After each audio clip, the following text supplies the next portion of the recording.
Hi అండి, welcome to my channel. నేను మీ ప్రియ. 2025 సంవత్సరంలో అక్షయ తృతీయ ఎప్పుడు వచ్చింది? అక్షయ తృతీయ రోజు లక్ష్మీదేవిని ఎలా పూజించాలి? ఎలా పూజిస్తే అమ్మవారి కరుణా కృపా కటాక్షాలు మన మీద కలుగుతాయి? అలాగే మనం ఏదైనా పుణ్యం చేసుకున్నప్పుడు ఆ పుణ్యం మనం అనుభవిస్తే కరిగిపోతుంది కదా. మరి అలాంటప్పుడు అక్షయ తృతీయ రోజున ఏ దానాలు చేస్తే మనకి జన్మ జన్మలలో కూడా ఎంత అనుభవించినా కూడా తరగని పుణ్యం లభిస్తుంది అనేవన్నీ కూడా ఈ వీడియోలో వివరంగా చెప్తానండి. వీడియో లెంత్ ఎక్కువ అనిపిస్తే ఫాస్ట్ ఫార్వర్డ్ లో పెట్టుకొని చూడండి, ఎక్కడ కూడా స్కిప్ చేయకుండా చూడండి. అలాగే మన ఛానల్ ఫస్ట్ టైం చూసేవాళ్ళు మన ఛానల్ ని సబ్స్క్రైబ్ చేసుకొని పక్కనే ఉన్న బెల్ ఐకాన్ ని ప్రెస్ చేయడం వల్ల నేను పెట్టే వీడియోస్ అన్ని నోటిఫికేషన్ వస్తుంది. మనం ఏ పూజ చేసినా, ఏ పని చేసినా, ఏ వ్రతాలు చేసినా, ఏ నోములు చేసినా కూడా లక్ష్మీదేవి అనుగ్రహం కోసం మనం ఏ పూజలైనా చేస్తాం కదండి. మరి అలా అక్షయ తృతీయ రోజు అమ్మవారి అనుగ్రహం కోసం మనం అమ్మని ఎలా పూజించాలి, మనం ఎలా ఉంటే అమ్మకి ఇష్టము, అసలు ఈ అక్షయ తృతీయ 2025 సంవత్సరంలో ఎప్పుడు వచ్చింది అనేదంతా వివరంగా చెప్తానండి. 2025 సంవత్సరంలో అక్షయ తృతీయ ఏప్రిల్ 30 బుధవారం రోజు అక్షయ తృతీయ వచ్చిందండి. వైశాఖ మాసంలో వచ్చే శుక్లపక్షంలో వచ్చే తదియ తిథిని అక్షయ తృతీయ అని అంటాము. మరి ఆ రోజు అమ్మవారిని ఎలా పూజించాలి అంటే, ముందు రోజు మనకి మంగళవారం వచ్చింది కదండి. సోమవారం రోజునే మనం ఇల్లంతా పరిశుభ్రంగా చేసుకున్న తర్వాత మనం ఆ ముందు రోజు సాయంత్రం కావచ్చు, ఉదయాన్నే ఆ రోజు తెల్లవారుజామునే లేచి గడప పూజ చేసుకోవాలండి. ద్వారలక్ష్మి పూజ మనం చేసుకోవాలి. ఇల్లు వాకిలి అన్ని పరిశుభ్రంగా చేసుకున్న తర్వాత తెల్లవారుజాము లేచి తలస్నానం చేసి చక్కగా ఇంటి ముందు చక్కనైన ముగ్గులు పెట్టుకొని గడప పూజ చేసుకోవాలి. ఈ పూజ కోసం మీరు సపరేట్ గా పీఠం ఏర్పాటు చేసుకోవచ్చు, లేదా పూజా మందిరంలో అయినా కూడా ఏర్పాటు చేసుకొని చేసుకోవచ్చు అండి. మీకు ఎలా వీలైతే అలా చేయండి. పూజ చేసుకునే ప్లేస్ లో మాత్రం ఆవు పేడతో కానీ, లేదా ఆవు పేడ దొరికిన వాళ్ళు మనం పసుపుతో అయినా కూడా పసుపు నీళ్లతో అలికి శుభ్రంగా అష్టదళ పద్మం ముగ్గు వేసుకొని దాని మీద పసుపు కుంకుమతో అందంగా అలంకరించుకొని ఒక తమలపాకు నుంచి దాని మీద కొంచెం బియ్యం పోసి అమ్మవారిని ప్రతిష్ఠించుకోవాలండి. మీ దగ్గర లక్ష్మీదేవి, ప్రతి ఇంట్లో కూడా లక్ష్మీదేవి అమ్మవారి విగ్రహాలు కానీ లేదా ఫోటో ఉన్నా కూడా ఏదైనా పెట్టుకోవచ్చు. ముఖ్యమైన విషయం ఏమిటంటే లక్ష్మీ నారాయణల ఫోటో పెట్టుకోండి, లేదా లక్ష్మీదేవితో సహా వెంకటేశ్వర స్వామి ఫోటో ఉన్నా కూడా పెట్టుకోవచ్చు. అమ్మవారిని ఎప్పుడు పూజించినా కూడా స్వామివారితో కలిసి పూజించాలండి. అప్పుడే అమ్మ అనుగ్రహం మన మీద త్వరగా కలుగుతుంది. స్వామివారు ఎక్కడుంటే అమ్మవారు అక్కడ ఉంటారనమాట. అందువల్ల స్వామివారితో కలిపి అమ్మవారిని పూజించాలి. ఈ రోజున కుబేరుని ఫోటో కూడా పెట్టుకోండి. మీ దగ్గర ఉంటే పెట్టుకోండి, లేకపోతే అంత అవసరం లేదండి. సపరేట్ గా పీఠం ఏర్పాటు చేసుకున్న వాళ్ళైతే ముందుగా విఘ్నేశ్వరుని కూడా పెట్టుకొని విఘ్నేశ్వరుని పూజ చేసుకోవాలి.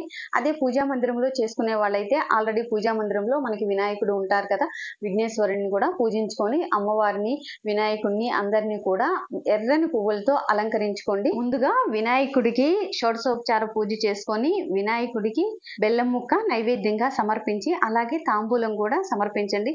తర్వాత వినాయకుడికి కూడా హారతి ఇచ్చిన తర్వాత అప్పుడు అమ్మవారి పూజ స్టార్ట్ చేయండి.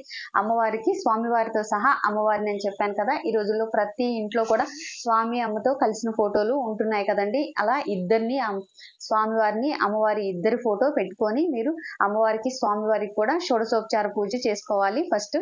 తర్వాత అమ్మవారి అష్టోత్తరము, స్వామివారి అష్టోత్తరము, కనకదార స్తోత్రము, అష్టలక్ష్మి స్తోత్రము, ఇవన్నీ కూడా మీకు ఎంత వరకు వీలైతే అంతవరకు చేసుకోండి.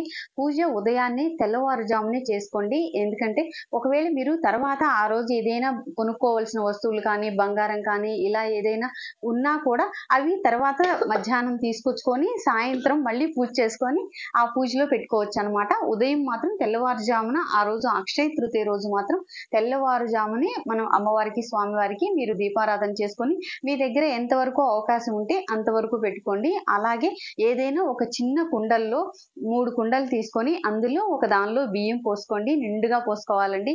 ఒక దానిలో కందిపప్పు పోసుకోండి, ఒక దానిలో కళ్ళు ఉప్పు పోసుకోండి.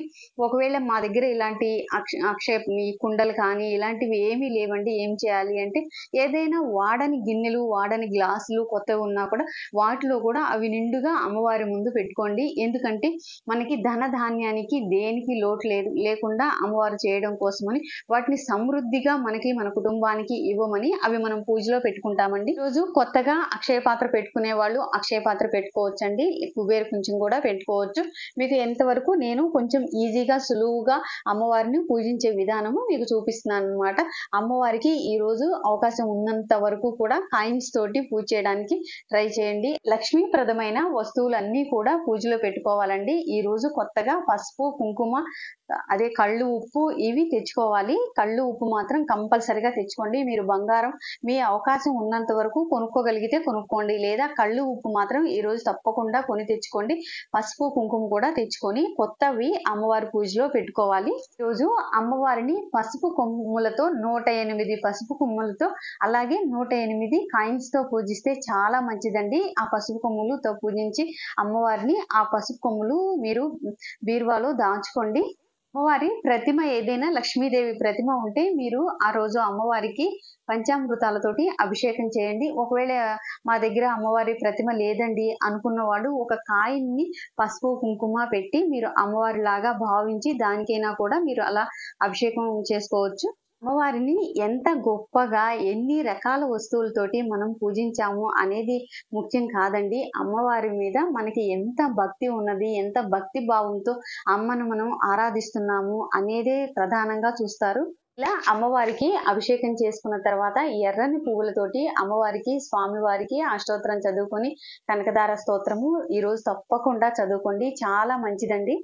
ఈరోజు అమ్మవారికి ప్రసాదంగా వచ్చి నీళ్లు కలపకుండా ఉండే చిక్కటి పాలు, బియ్యము, బెల్లంతో చేసిన పాయసం అంటే చాలా ఇష్టం అండి. అలా చిక్కటి పాయసము నీళ్లు కలపకుండా చూడండి అలా తయారు చేసిన పాయసాన్ని అమ్మవారికి నైవేద్యంగా సమర్పించండి. అలాగే అమ్మవారికి స్వామివారికి తాంబూలం కూడా సమర్పించాలి. తర్వాత అమ్మవారికి హారతి ఇవ్వండి. ఇప్పుడు మీరు పసుపు, కుంకుమ, కళ్ళు ఉప్పు ఇవి పూజలో పెట్టుకున్నారు కదా, అలాగే పసుపు కొమ్ములతో కూడా అమ్మవారికి పూజ చేశారు కదా. ఒకవేళ తర్వాత కనుక మీరు ఏమన్నా బంగారం కొనుక్కుంటే సాయంత్రము మళ్ళీ పూజలో పెట్టుకోండి. ఒకవేళ లేదు మేము కొనుక్కోలేమండి మాకు అంత స్తోమత లేదు అనుకున్న వాళ్ళు ఎవరైనా కూడా మీ ఇంట్లో ఇంతకు ముందు ఉన్న బంగారము ఆవు పాలలో కొంచెం శుభ్రపరిచి అవైనా కూడా అమ్మవారి ముందు పెట్టుకోవచ్చు. ఎందుకంటే అమ్మవారు మనకి ఎంత వరకు శక్తి ఇస్తే మనం అంతవరకే చేయగలం కదండి.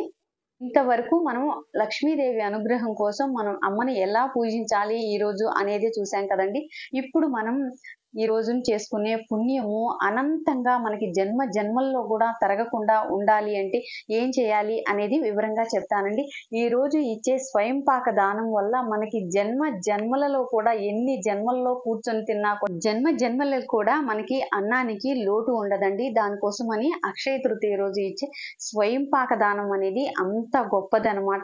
అలాగే ఈ రోజు ఇచ్చే దానాలలో అతి ముఖ్యమైనది వచ్చేసరికి కొత్త కుండ ఒకటి కొని దాన్ని శుభ్రపరిచి దాని నిండా నీళ్లు నింపి అందులో కొంచెం యాలకులు కొట్టి 2 యాలకులు కొట్టి సువాసనగా ఉంటాయి కదండి, దానికి ఒక క్లాత్ చుడతాం కదా, దాంట్లో ఏమీ పడకుండా నలకలు పడకుండా అలా కొత్త క్లాత్ అనేది చుట్టి అది ఎవరికైనా కూడా అలా దానం ఇస్తే మీరు ఎన్ని జన్మల్లో కూడా తరగనంత మీకు అన్నపానాదులకి లోటు ఉండదు అని చెప్తారు.